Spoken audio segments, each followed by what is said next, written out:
The White House is gearing up to launch an all-out offense for Democrats with less than 2 weeks to go until the midterm election. President Biden and his cabinet will be out on the campaign trail starting tomorrow. Their closing argument will be a big one.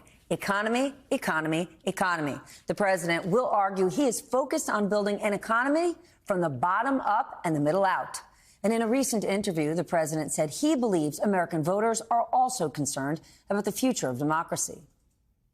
If you notice the generic polling about the American public, they're 40, 50, 60% are worried about the survival of democracy. The whole idea is the other team doesn't want people to vote. They don't want open voting. They don't want to be able to mail in ballots.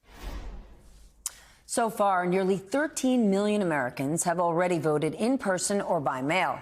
Meanwhile, new reporting points to a rise in efforts to harass and intimidate voters and election workers. The Washington Post says Trump supporters who believe the 2020 election was stolen, which it wasn't, are recruiting poll watchers for battleground states. And Axios reports national extremist groups are working to disrupt the midterms in local communities by signing up as Dropbox watchers.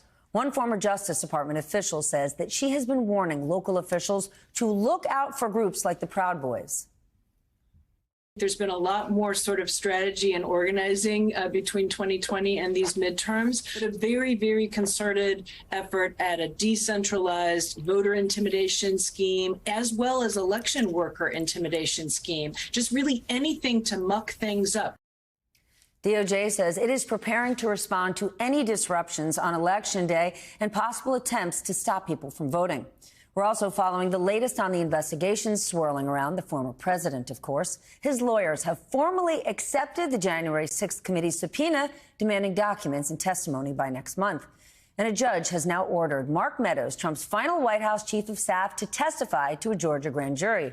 The panel has been investigating possible election interference in Georgia by the ex-president.